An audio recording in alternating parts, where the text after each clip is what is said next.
The bleeding human in the ground was hard under his back. Jace could barely breathe. His ribs were broken. One eye was shut from swelling. Blood ran down from his nose. Every breath hurt. The crowd above him was screaming. They were not cheering for him. They were laughing. They thought he was finished. Just another human, thrown into the pit for fun. A weak species, they said. Good for labor or blood sport. But not for war. Jace was not supposed to be in this pit. He had come to this planet as a mechanic on a supply ship. But when his crew was caught stealing food, the aliens punished them all. The others were sold to mines. But Jace? He was sent to fight. They said his body looked strong, even though he was smaller than most fighters. He had no choice. The arena was his prison now. His opponent stood above him. A creature called Gorak.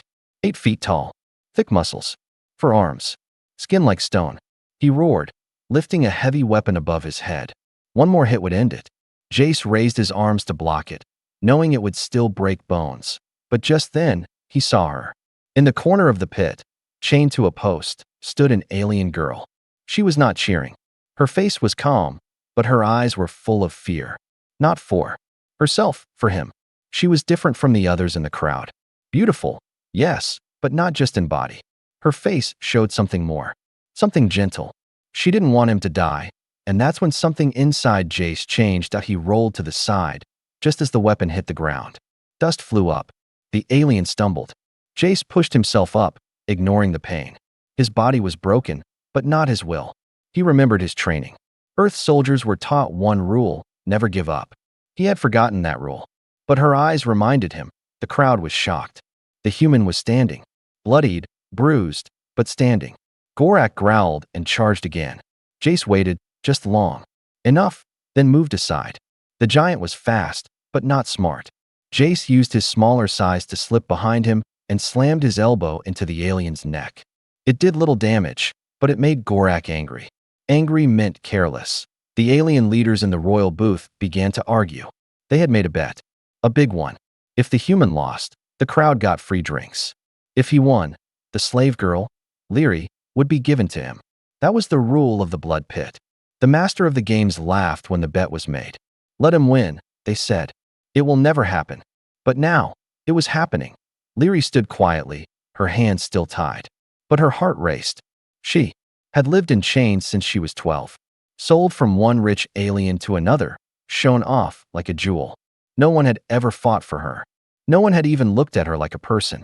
Until now, Jace took another hit to the side. He fell but rolled with it. His mind was clear now. He wasn't just fighting to live. He was fighting for someone. And that gave him strength. Gorak raised his weapon again, roaring with rage. Jace grabbed a broken chain from the ground, wrapped it around his wrist, and waited. When the beast charged, Jace threw the chain like a whip. It wrapped around one of the alien's legs, pulling it off balance. Gorak stumbled forward, and Jace jumped, using every ounce of strength to slam his knee into the alien's face. The monster roared in pain, stumbling back. The crowd went silent. Then someone yelled, "He's still alive." The leaders leaned forward. This was not the show they expected. They were worried now. If the human won, they would lose the girl. She was expensive. She was rare. But they had made a deal. They couldn't take it back. Jace was panting. His arms shook. His legs burned. But he wasn't done. He stood again. The crowd watched in silence. No one had ever lasted this long against Gorak. Especially not a human. Lyri closed her eyes. She didn't want to watch him die. But she also couldn't look away. Jace looked up at the alien leaders, then at the girl in chains. His voice was rough, but he spoke clearly. "I'm not dying today." He turned back to Gorak. The final round was coming. And this time, he was ready, because now it was no longer just a fight. It was a promise that Tio survive, to win, and to free her. Asterisk the slave with silent eyes. She had been silent for years. Lyri stood still in her corner, chained by the wrists. Her silver cuffs were tight, old, and cold. Her dress was clean but plain, meant to show her off, not to protect her. Her skin shimmered under the arena lights, light blue with glowing patterns that pulsed faintly when she was scared. Right now, they were glowing fast. But her face stayed calm. The crowd didn't care about her silence. To them, she was just a rare slave girl. Beautiful, fragile, expensive. They liked when she cried. They liked when she begged. So she stopped crying, stopped speaking. She shut her heart like a locked door. Years passed. She watched people scream, fight, and die in the pit, but she never moved. No one ever fought for her. No one ever even looked at her with kindness. Until now, the human was still alive. Barely. His name, Jace, she had heard it once. The guards had laughed when they threw him into the pit. This one won't last 5 minutes, one had said. He's already limping, said another. But he didn't fall. Not for long. She saw him rise again and again. His body was broken, but something inside him burned like fire. She didn't understand it. Why fight this hard? What was he holding on to? Then his eyes met hers that it was only for a second. But that second shook her. His look wasn't empty like most fighters. It wasn't proud like the masters. It wasn't cruel. It was something else. Something she hadn't seen in years. That it was humanity. He looked at her like she mattered. And suddenly, Leary felt a strange thing stir inside her chest. Hope. She remembered stories from her childhood. Her grandmother had whispered legends of humans. Back then, humans were not weak. They were warriors, travelers, and protectors. They didn't give up. They didn't run. And they never left the helpless behind. But those were just stories. Or so she thought. Now, as she watched Jace struggle to stand again, she wondered if the stories had been true. The crowd began to chant again. They wanted blood. They screamed for Gorak to finish the job. But Leary no longer heard them. Her eyes were locked on Jace. Each time he moved, she held her breath. Each time he got hit, her hands trembled. She wanted him to survive, not just because of the bet, but because something inside her was waking up. Something that had been dead for a long time. She wanted him to win. And that scared her that if he lost, they'd kill him. If he won, she would be given to him. A new master. A new cage. At least that's what the rules said. But Jace wasn't like the others. She had seen how the masters looked at her, like property. But he had looked at her like a person. The alien nobles in the royal box were getting angry. They had bet her in a moment of arrogance. The human will fall, they had said. We'll win some laughs and drinks. They didn't ask her. They never did. She was passed around like coins. But now, their faces were turning pale with fear. They had made a mistake. A big one. And they were watching it play out in front of the entire city. Leary lowered her head. Not because of shame, but to hide her smile. She knew something they didn't. The human wasn't just fighting for his life. He was fighting for hers, too. She had seen it in his eyes. And for the first time in years, her heart whispered a quiet truth. Maybe this pain will end. Maybe someone will finally set me free. Then something strange happened. She began to pray. Not to a god. Not to her ancestors. She prayed for the human. Not to win quickly, but to keep standing. Because every second he stayed alive, her chains felt just a little bit lighter. Asterisk the fight that should have killed him. His heartbeat sounded like thunder in his ears. His vision was blurry. Blood filled his mouth. Every step felt like walking with broken bones. Because he was. Yet Jace stood tall. Gorak roared again, louder this time, his deep voice shaking the ground. He was angry now. He wasn't used to bleeding. But a human, small, fragile, wounded, had drawn his blood. The crowd was confused. Some shouted for Gorak to crush the human. Others, for the first time, cheered for Jace. Not because they loved him, but because they loved surprises. No one had expected this. The fight should have been over long ago. Jace was running on pain. On instinct. On pure human stubbornness. His arm was likely broken. His back was cut. His legs were shaking. But he wasn't thinking about his body anymore. He was thinking about her, Leary, the alien girl with eyes full of sadness. The one they bet like she was nothing. But she was everything. She had watched him without mocking. She had prayed for him. He could see it in her face. She believed in him when no one else did. That gave him something even stronger than strength. It gave him purpose. Gorak charged again. Each of his 4 arms carried a different weapon. One blade, one club, one hook, one shield. The alien was built for war. Jace had nothing but his fists and a loose chain wrapped around his hand. Still, he moved. He ducked under a strike, his back scraped the pit wall, then kicked upward. His foot slammed into Gorak's jaw. It wasn't enough to stop the beast, but it slowed him. The arena crowd stood now. They were leaning forward. This wasn't a show anymore. It was real. The alien nobles shouted for the fight to end. Kill him now, they barked. Don't play with him. But Gorak was no longer fighting for them. He wanted revenge. He wanted the human to beg. That was his mistake. Jace watched the rhythm of his moves. 1-2 swing. 1-2 swing. Gorak had patterns. He was big, strong, but predictable. Jace's military training returned to him in pieces. Pressure points. Weak spots. Breathing control. He had seconds to act. Maybe his last. Gorak swung a heavy club. Jace dropped, rolled forward, and came up inside the monster's reach. His chain-wrapped fist struck Gorak's throat. The giant coughed, stumbled back, and swung wildly. Jace was ready. He dodged to the side and aimed. Low, 3 quick strikes to the knee. The alien fell to one knee. The crowd gasped.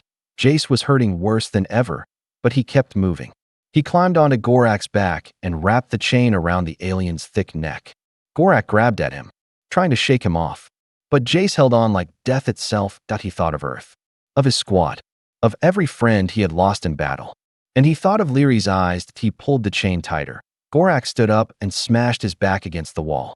Once, twice. But Jace didn't let go. His ribs screamed. His arms went numb. But still, he pulled. Until finally, with a choking groan, Gorak collapsed face first into the sand. Silenced, it felt like the entire planet had stopped breathing. Then came the chaos. Some of the crowd screamed. Others cheered. The nobles shouted at the announcers, demanding to cancel the bet. But the rules of the blood pit were clear. The deal had been made in public. If the human won, the girl was his. Jace fell beside the alien's body. He couldn't stand anymore. His limbs were jelly. But he was alive. Lyri's chains were unlocked. For the first time in her life, she stepped forward without permission. She walked slowly, her hands shaking. She knelt beside Jace and touched his shoulder. He flinched at first, but then looked up. She didn't speak. She didn't have to. Her eyes said everything. He had done the impossible. He had survived. He had won. He had saved her. And now, in the eyes of the entire galaxy, she belonged to him. But what neither of them knew yet was this. He would never treat her like property, and she would never see him as a master. This was only the beginning. The bet no one thought they'd lose. The arena was frozen in disbelief, and one moved. No one spoke. The giant Gorak, their undefeated champion, lay lifeless on the blood-stained sand. And beside him, the human still breathed. Barely, but he breathed. Up in the royal stands, the alien nobles were in shock. Their faces, twisted with panic. They hadn't just lost a fight. They had lost a bet that should have been impossible. No one thought the human would last a single round, let alone win. He had no armor, no weapon, and was already injured before the match began. But he had something else. Something they had never respected. Will. They had laughed when the deal was made. Let the winner claim something real, one of them had said. Let's make it exciting. So they offered Lyri, their most treasured slave. A girl from a noble bloodline. Beautiful, calm, and silent. To them, she was just an object. Of pride. She stood still when they spoke of her. She didn't resist when they gambled her away. But now she was free, and the nobles were terrified. They rushed to the game master's side, demanding to cancel the outcome. This was not official, one barked.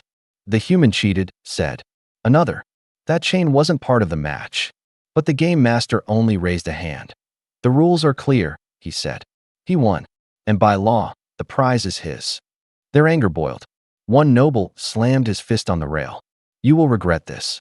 That human must be killed before the people believe in him. Another leaned forward and whispered, and take the girl back before he touches her. But it was too late. Lyri was already at Jace's side, helping him sit up. Her hands were soft, but her grip was strong.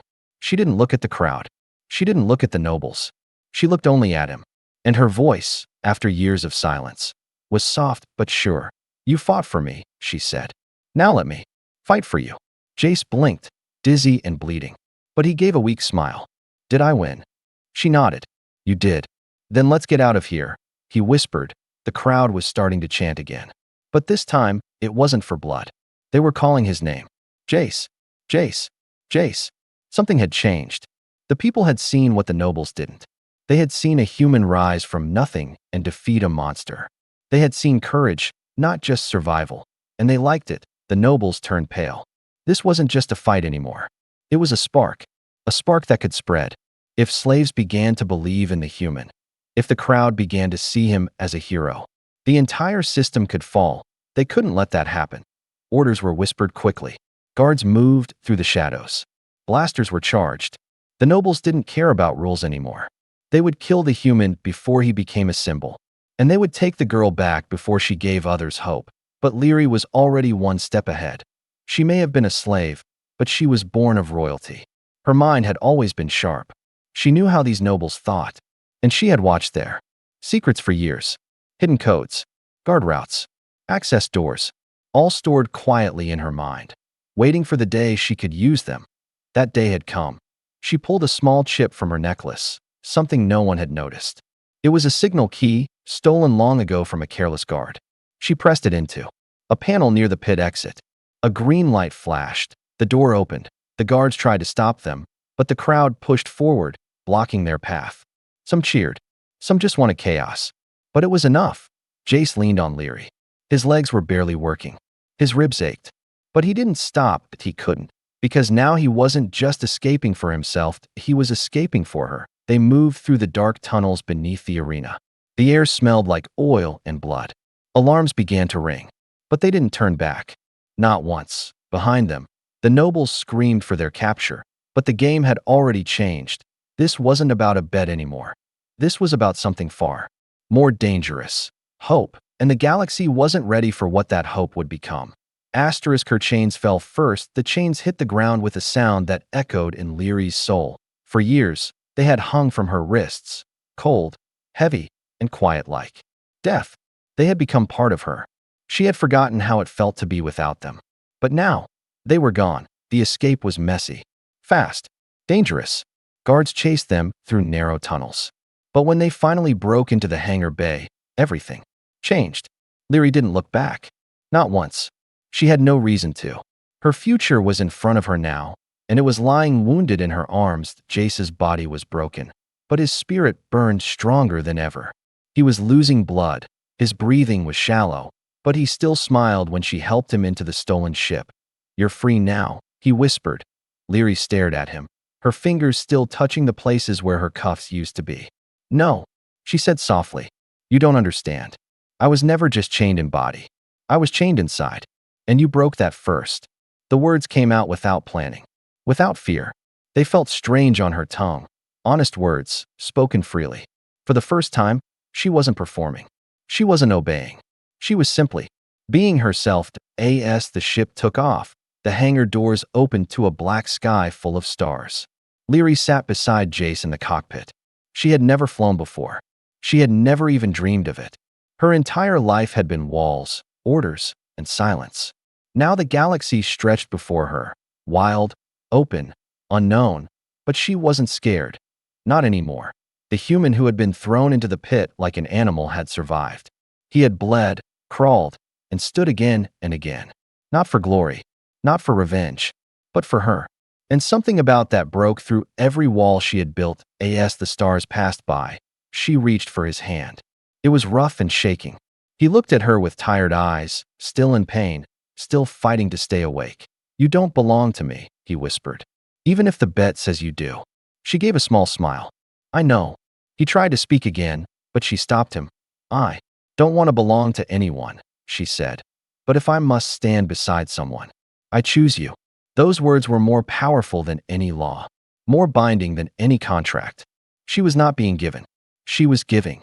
The nobles had bet her like she was an object, but now she was a person again. And her first act of freedom was a choice. Not to run away, but to stay with the man who saw her not as property, but as equal. Jace leaned his head back, letting the hum of the ship calm him. He had no plan, no safe place to go. The galaxy was still full of danger. But beside him was someone who had once been called a slave. And yet, she carried herself like royalty. In truth, Leary had always been more than what they saw.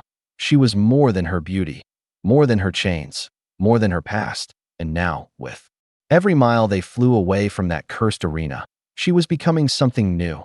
Jace knew he couldn't protect her forever. He wasn't a hero. He was just a stubborn human who refused to die. But maybe, just maybe, that was enough to light the fire inside her. A fire that had waited too long to burn. He looked at her, and in the dim lights of the ship, he saw no fear. In her eyes, only purpose. They didn't know what came next. They had no allies, no money, no safe harbor, but they had each other, and they had something more powerful than weapons or ships. They had a story the galaxy wasn't ready to hear, the story of a slave who chose her freedom, and the wounded human who gave it to her. Escape. Under fire, the sky behind them was burning.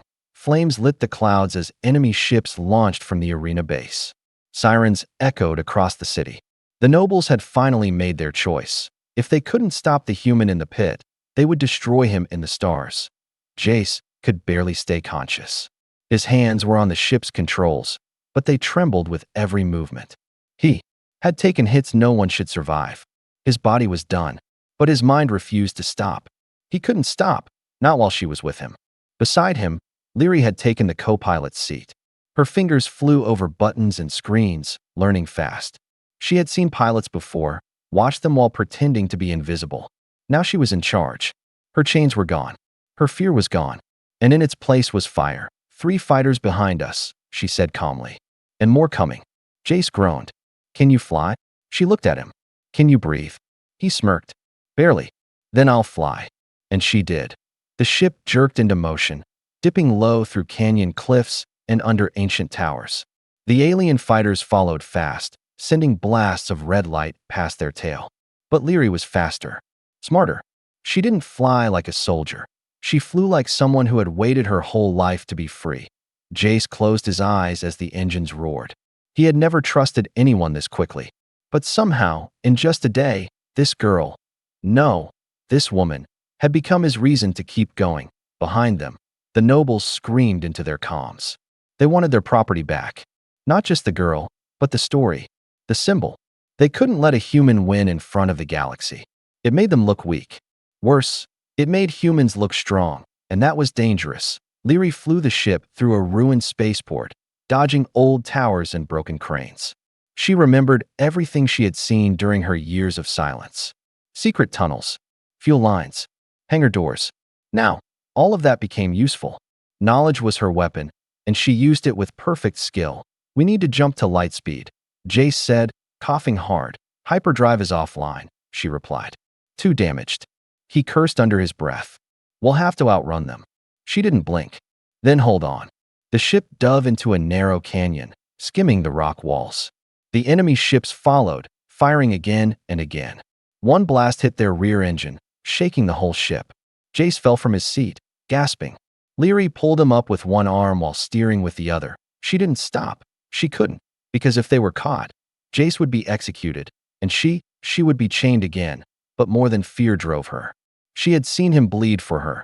Now it was her turn to fight for him. The ship cleared the canyon and rose sharply. A moon glowed ahead. Lyri turned toward it. She knew there was an old mining station there, abandoned years ago. No guards, no nobles, just silence. It might be the only place to hide. Get ready, she said. For what? For your first crash landing, she replied. Jace laughed, then groaned in pain. You're terrifying. She smiled. Good. Then I'm learning from the best. The ship came down hard. The old landing bay groaned under the weight. Sparks flew. Metal screamed. But they didn't die. They had made it. Smoke filled the air as the engines cooled. Lyri shut everything down. She rushed to Jace, helping him lie down gently. His face was pale. His breathing slow. Stay with me, she whispered. His eyes opened weakly. Still here. She took a deep breath. I'll fix this ship. I'll heal you. I'll do whatever it takes. You don't owe me anything, he whispered. She shook her head. I know. Her voice softened. But you gave me back my life, Jace. So now I'm going to protect yours. Outside, the moon was quiet, but far above them, the nobles were preparing something far worse than fighters. They weren't just hunting a runaway slave and a wounded human anymore. They were chasing a revolution. Because in one arena, on one forgotten planet, a girl had broken her chains, and the galaxy had watched it happen. The slave who chose her master. The stars outside the window were quiet now, far from the battle. Cries and burning skies. The old mining station gave them silence. It was broken, rusted, half dead. But to Jace and Lyri, it was the first place that felt safe. No guards, no chains, no orders. Just cold stone walls and the soft sound of breathing. Jace lay on a cot, made from old crates and ship blankets. His wounds were healing slowly. The bruises on his chest still hurt when he laughed. But he was alive. And every time he opened his eyes, he saw her, Leary. She didn't leave his side. She patched his wounds, fixed the ship's systems, made food out of dry rations and melted ice. She did everything without being asked. But not because she was serving him, because she had chosen him. And that made all the difference. For days, she said little. But she watched everything. She noticed the way he winced when he tried to sit up, the way he clenched his teeth to hide the pain, and the way he always looked at her like she mattered. Not like a prize, not like a slave, like a partner. Leary had lived her whole life being touched, used, and passed around without choice. No one had ever asked her what she wanted. No one had cared. But this human, this wounded, stubborn, ridiculous human, had fought through death for her, and now offered her something she had never known: freedom, not just to live, but to decide. One evening, after checking the engines, she came back into the room. Jace was awake, staring at the ceiling, lost in thought. He looked at her and smiled weakly. "You fixed the fuel pump?" "Mostly," she replied. "You broke it pretty well during that crash." He chuckled. "You're not afraid to speak your mind now, are you?" She stepped closer. Her voice was calm, but steady. "I was always afraid. I just stopped letting it control me." He looked at her with pride. "Good." Then silence filled the space. A kind silence. Leary sat beside him, not speaking at first. She traced her fingers along the scars on his hand. Each one told a story. Each one reminded her that pain could also be proof of fighting back. Finally, she whispered, "I was born to a noble house. But they fell. I became a slave before I learned how to dream." Jay said nothing. He listened. "I was sold, trained, dressed like a jewel," she said. "But inside, I was dying." She turned to face him fully, and then a human came. Not with power, not with riches, but with pain, with fire, with the kind of madness only a free man carries. Her voice trembled. "You didn't save me to own me. You saved me because it was right." Jace nodded slowly. "I didn't want to be your master." "I know," she said. "That's why I came to a decision." He blinked. "About what?" She reached into her pocket and pulled out the broken cuffs from her wrists. "These were once a symbol of control," she said. "Now I keep them to remind me. I never want to wear them again." Then she did something that made Jace sit up despite the pain. She knelt. "Not in weakness, not in surrender, did I in choice. I was never yours," she said softly. "But if you'll have me, not as property, not as a prize, but as your equal, then I choose to stand beside you. Not because I must, but because I want to." Jace's eyes stung that he reached forward and pulled her gently to her feet. "You were never below me," he said. "You were always stronger than anyone knew." She smiled, genuine and full. "So were you," she said. And in that moment, the galaxy shifted, because far away from the noise of empires and greed, two people, one broken by chains, the other by battle, had found something no one could buy or steal: choice. She was no longer a slave, that he was no longer just a wounded man. Together, they were something new, something dangerous, something powerful. They were a beginning, and the galaxy would never be the same again.